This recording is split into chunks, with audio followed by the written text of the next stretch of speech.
So I work in security at Disney World, the happiest place on earth. Typically, I wouldn't say where I was working, as obviously there are some pretty strict rules about things employees can put online. But I just don't think I can tell this properly without the context.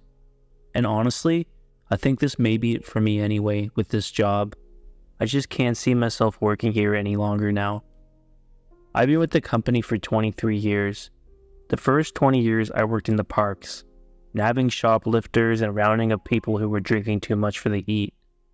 Occasionally there'd be a fight to break up, but people usually kept him pretty mild. The heat and walking was getting too much for me the last few years, so I asked to be transferred somewhere with AC, and the company moved me to one of their resorts. While the working conditions were 110% better as far as climate and comfort go, the guest issues were trickier, mainly domestics. I guess the expensive and stress of vacation got to a lot of people, and I'd be called by neighboring rooms because some mom and dad were yelling at each other.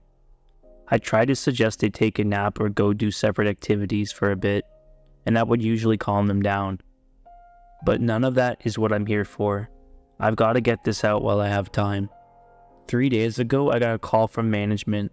Apparently a couple of days before that, housekeeping had went into a room that should have been turned over that day. Turned over is when one guest leaves by about 11 a.m. and the next guest checks in around 3 p.m. And all of the guest items were still in the room. Housekeeping made a note of it and moved on. But during the next 2 days when they entered the room, everything was still there and untouched. I went to check it out, and sure enough, there was an empty room full of luggage, clothes, snacks, and some toys. Everything a family would need for vacation. The manager had already looked up the previous reservation, and it was for a family. A dad, mom, 2 little kids. I tried to call the phone numbers they had given, but all I got was voicemail. We were a bit stumped, so I made the call that housekeeper could clean the room and take the family's personal items, to be held until we got in contact with someone. I went digging into the reservation more. The family had arrived 5 days before housekeeping discovered all of their stuff. I found that the family had paid a parking fee and their vehicle description was listed. A quick walk of the parking lots and I had easily located their vehicle, so that ruled out a car accident and them just deciding to leave all their stuff behind. Next, I saw that they bought a dining plan. This is when a guest prepays for all their food. They're given a certain number of credits to use for meals. This family had only used 3 credits, and the last one was 2 days after they checked in. It appeared that the day they arrived, they got here late and probably just stayed on the resort. The next day, they used 2 credits at Epcot. The second park day, they used just 1 credit at Magic Kingdom, and it was at breakfast time. Now at Disney, we have something called Magic Bands. Magic Bands are worn by the guests and act as a room key, park ticket, credit card, dining reservation payment, fast pass, a system used to bypass lines, and more. It took some work, but I was finally able to look up the family's fast pass history. The day they went to Magic Kingdom, they had breakfast at a restaurant in the park, rode a couple of rides, and then rode their last ride. It's a small world around 11 a.m., then just nothing. Finally, it was time to bring in someone else on this. I called an old co-worker at Magic Kingdom and asked him to pull security footage for It's a Small World at the time. They wrote it, and I made my way over there. When I got there, my friend was very confused, almost distraught, looking. He showed me what he found. There's usually a camera in the direction of where rides load and unload. The footage showed them scanning their bands to use fast passes for the ride and boarding the ride. The footage from the exit of the ride just showed other people in the car exiting. They weren't there. Of course we thought the worst. Maybe one of the kids had fallen out and mom and dad and the other kid got off in the middle of the ride to help, and they all got injured or killed or stuck in machinery somewhere. So we shut down the ride. Middle of the damn day, turned off that ear-warm music and turned up the lights. Me and my buddy walked that ride 3 times before he called in help. Eventually, there was close to 10 cast members searching, and we didn't find shit, except for 3 cell phones and a hat. I was right stumped. I've kept digging the past couple of days, and I'm not sure who to tell what I found next to. I've called the police, and I suppose they're on the way, But the company has a way of covering up things like this, and I decided I can't live with myself if I don't put out some type of warning. I kept digging into their reservation over the last couple of days, and today I noticed they had purchased Memory Maker. There are photographers all over parks and cameras in a lot of the rides, and with a Memory Maker, the photos are all free. They automatically get added to a guest Disney account when the system knows their picture has been taken, and the system always knows. Everyone's whereabouts are always known with the magic bands. Well, I opened up their Memory Maker photo album, and I swear, there's 732 pictures. The first 30 or so are pretty normal.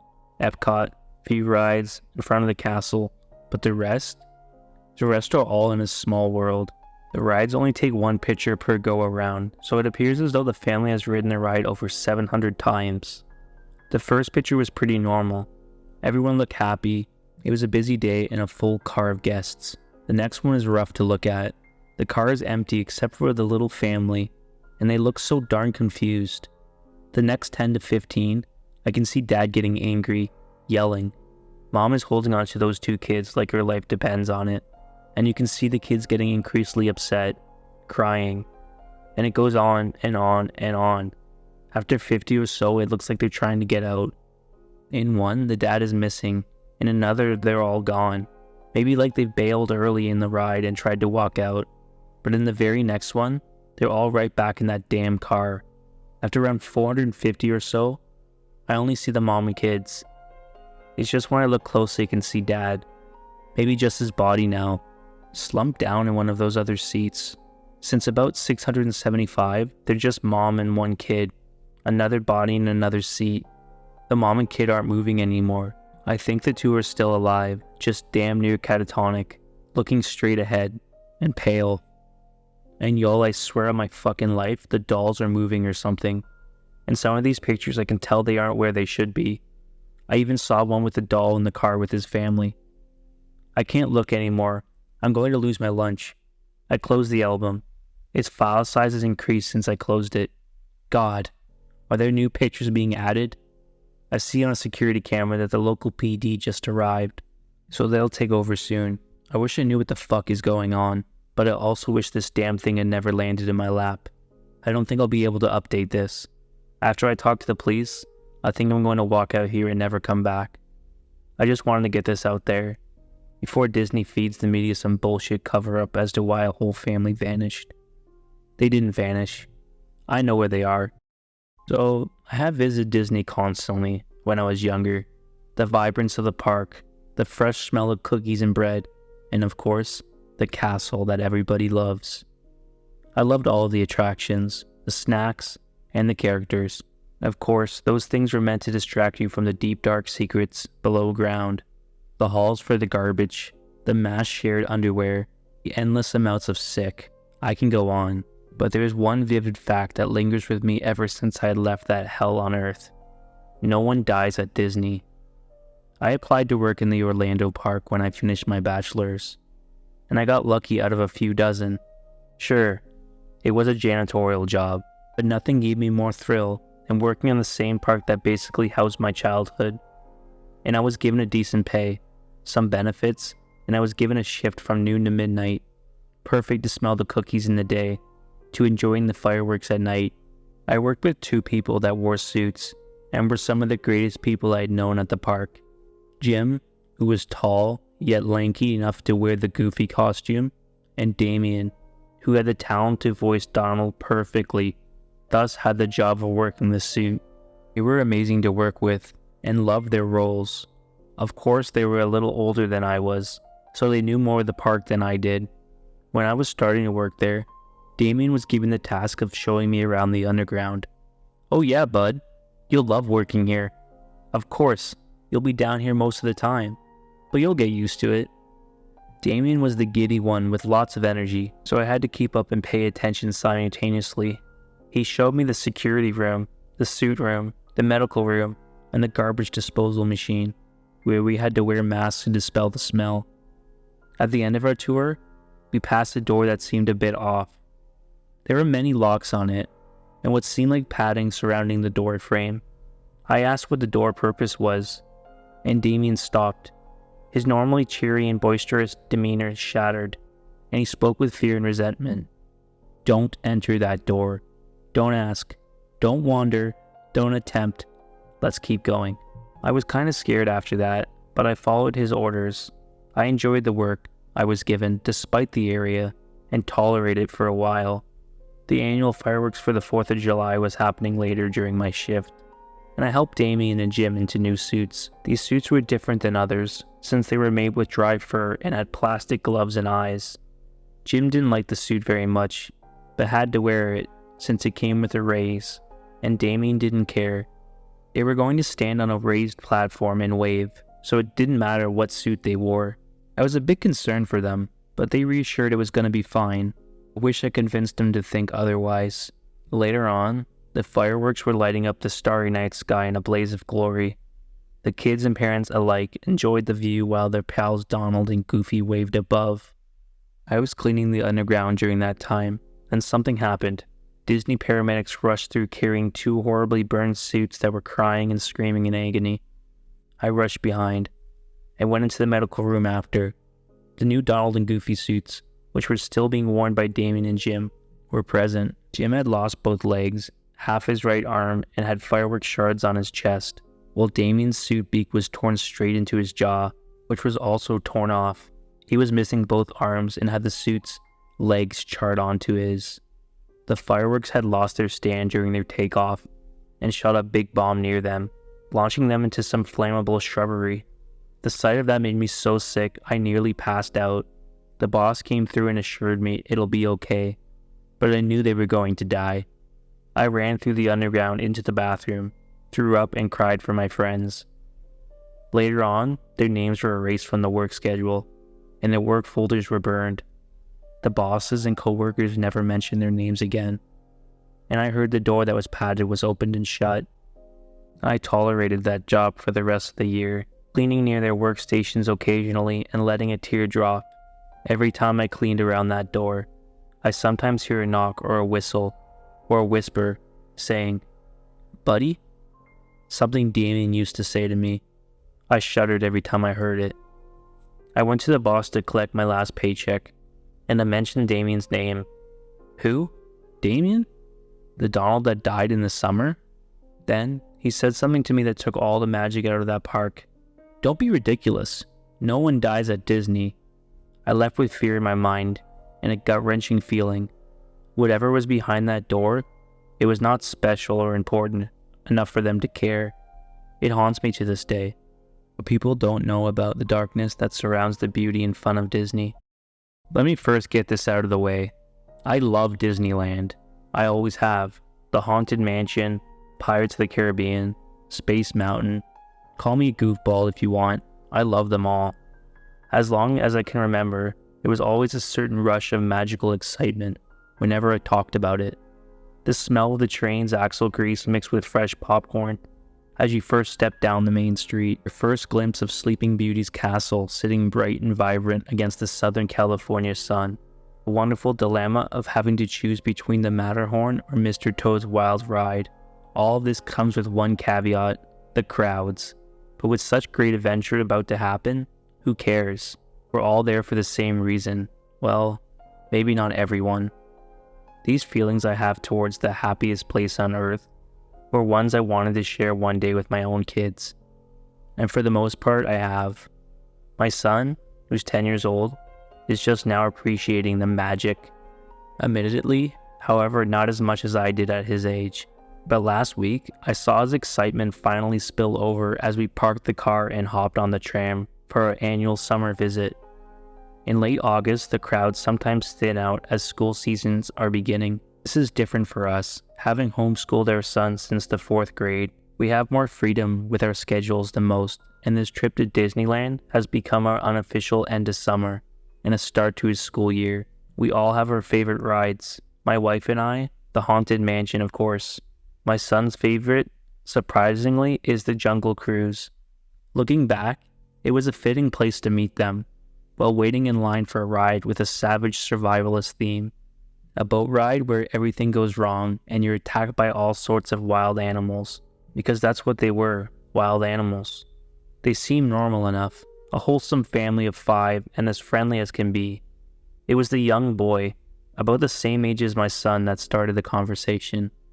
I hadn't noticed that they were talking, but soon we all became locked in an enthusiastic conversation about our favorite place in the whole world, and they sure knew their stuff, like what years the rides were built, oral histories about rides long gone, and when I heard the dad, Walter, call his daughter Ariel, I knew these people were way hardcore Disney folk.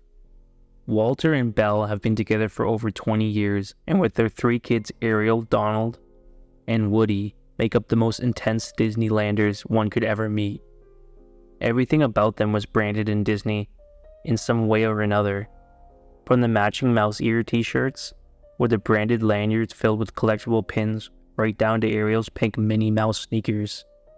Even the teenager of the group, Woody, wore his fair share of Magic Kingdom flair. And they talked about the place as if it was their home, addressing some employees by their first names.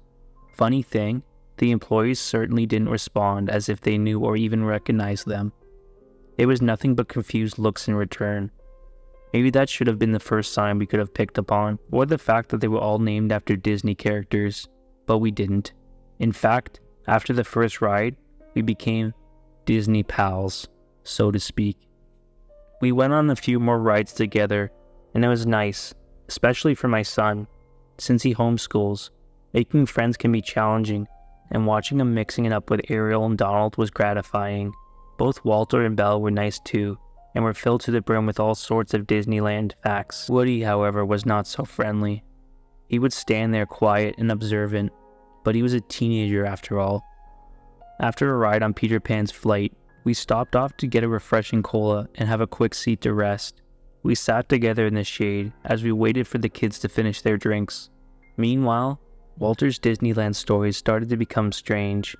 "I'm actually a lifetime member of Club 33, Walter said at one point out of nowhere and with an infectious enthusiasm. For those unaware, Club 33 is an exclusive, nearly impossible get into, VIP only private club located in New Orleans Square. It was hard to swallow that he was a lifetime member, and my gut instinct called this out as bullshit. But his promise of us having lunch at this exclusive club kept my doubts at bay. Maybe it's true, I thought. "Let's do a few more rides then head over," he said. I politely tried to steer in the direction of breaking away, but he insisted we join them. I could see that look in my wife's eye, the one that's telling me to man up and cut this cord. But hey, Club 33 is a once-in-a-lifetime opportunity. As we all got up there to leave, I noticed Walter take my son's empty soda cup from him. He proceeded to dump the leftovers into the trash can, then take the mouse ear lid and straw combo. He handed over to Belle, who placed it in her fanny pack. Walter looked at me and smiled, his bright, wide row of teeth. "Everything's a souvenir," he said. We should have left them right then and there, but we didn't. Instead, the kids began deciding which ride to go on next, and being the pacifists my wife and I are, we just went along with it. My son broke out his park map to give it a look. Somewhere in the process, he gave himself a nice and deep paper cut across his thumb. I didn't notice until we were all waiting in line at the Haunted Mansion, when I heard Ariel explain to my son that he should suck on the cut to stop the bleeding. I gave him a napkin to use instead. She kept insisting that he suck on the cut. I found her persistence about it unnerving, but later, within the darkness of the stretchy elevator, when I saw Ariel with my son's thumb in her mouth, that my unnerving turned into terror. I was frozen in shock at what I was seeing, and so was my son. She was sucking the blood from his cut. My fatherly instinct grabbed his hand and pulled it away from that little shit's mouth. She looked at us, both as innocent as a porcelain doll, stoic and calm. I looked around to see if my wife had noticed, but Walter was talking her ear off, in fact, everyone's ears. "This ride was the last one Mr. Disney worked on himself before he died," he boasted out to the annoyance of everyone in line. I tried to corral my family, so we could ride together, but in the non-stop conveyor belt commotion, I saw my wife ride away with Belle, and I stuck with Walter. I made sure my son was squeezed in with me. Ariel and Donald rode together. Woody rode alone. For the duration of my favorite ride, Walter proceeded to explain away details from every scene we passed through. The hydraulics in the animatronics, the techniques used to create the holograms. I learned more than I needed to or ever wanted to, sitting there while he systematically ruined my most favorite and cherished dark ride. But even more disturbing to me was a little bloodsucker in the car behind us, and my wife sitting next to God knows what to our front. We were trapped. All I wanted to do was get us the hell off this thing and away from them. As the ride finally came to an end, the narrator's warning, "Beware of hitchhiking ghosts," suddenly took on a whole new meaning. I rushed us off and asked the first employee I saw where I could find a first aid station. Who knows what kind of disease these people could be carrying? And that girl was sucking on my son's fresh cut. Walter tried to steer us toward Club 33. I took my family's hand once we were entangled amongst the crowd and changed course to Main Street. "Keep walking, don't look back." My wife understood what I was doing and went along. We walked briskly, navigating the scores of people for what seemed like forever, hoping those weirdos were not behind us. Once we got to the main street, I finally glanced back and saw nothing. We lost them. I nervously dumped gobs of first aid ointment on my son's thumb, explaining to my wife what I saw. "You're not going to believe what I saw either," she replied, as I wrapped a Disney-themed Band-Aid around my son's greasy thumb. But there was no time to discuss. We needed to make a decision. We ultimately decided that instead of leaving the park altogether to head over to the sister property California Adventure. We did pay for a park hopper pass, and those damn things aren't cheap. Why let some freaks ruin our last day of summer? Fuck them. Plus, we were super hungry. Once at California Adventure, we sat in the corner of the most out-of-the-way eatery that we could find and started to relax as our food digested. I told my wife about the paper cut sucking incident, and she told me what she had seen. It was just as disturbing. While on the haunted mansion, she got a glimpse inside Bella's fanny pack, where she saw a clear plastic bag with stuff in it. "What kind of stuff?" I asked. "Used tissues, gobs of matted hair as if pulled from a hairbrush, flattened out Disney soda cups, remnants of someone's leftover fast food from the park, what looked like, to my wife, a used dry and blood-crusted tampon. And to top this all off, our son's mouse ear soda lid / straw combo that Walter had taken earlier." We sat there stunned, almost paralyzed to even move. The only thought that came to mind was, "What the fuck? Look, there's Woody." My son stood up pointing at him. I turned to see his tall and hunched over lanky figure pass by in the crowd. He was alone. I quietly sat my son down and tried to make like a hole in the wall. My wife and I locked eyes again. We knew it was time to go home. But when we got up, they came into the eatery out of nowhere. "Where'd you guys go?" Walter belted out with a giant smile full of teeth. They took their seats blocking us in. I glanced over at Woody, sitting a few tables down all by himself, and grinning like a madman. He was following us. "What should we ride next, friends?" There was a slight change in Walter's voice as he spoke, like he knew we were onto them. "I think we're heading home." He wasn't buying my wife's lie. "Home? It's barely 2. We sat there trapped again. Then an idea hit me. I mustered up my best polite person persona and suggested another ride. Mickey's Fun Wheel. Their kids lit up with excitement. My wife looked at me like I had 5 eyeballs. I just played along and tried to act just as excited. "We can get a car all to ourselves and ride together." Walter was overcome with joy. While waiting in line, my wife was squeezing my hand so hard, I thought she was going to break it. But I had a plan, and it was nearing deployment, especially as we inched closer to the loading platform. The most important thing was to keep the family of freaks in front of us. Every time my son mingled too close to the front, I'd pull him back as inconspicuous as possible, keeping us together. And it was working, except for Woody, who kept lingering behind us. There was only 3 groups ahead of us, and my heart was lodged into my throat. If this plan didn't work, I'm not sure what we could do next. I had to execute this perfectly. The big gamble was how many riders per car, which was 8. Perfect. It was our turn next to board, and I managed to get us in the perfect position.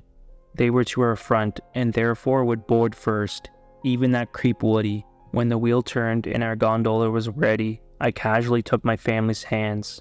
Game time. Once the freak show boarded, I pulled my wife and son off to the side and squeezed us back through the line. We quickly made our way past puzzled faces until we reached the nearest place to exit. I looked back to that magnificent wheel, now starting to turn, where I saw those creepers crammed into their gondola, trapped. My plan had worked. I met Walter's eyes one last time before they disappeared higher into the sky. They were pure darkness. We spent no time getting out of there, not even waiting for the tram, and hightailing back to the parking structure. Once we got into our car, I let out a huge sigh of relief.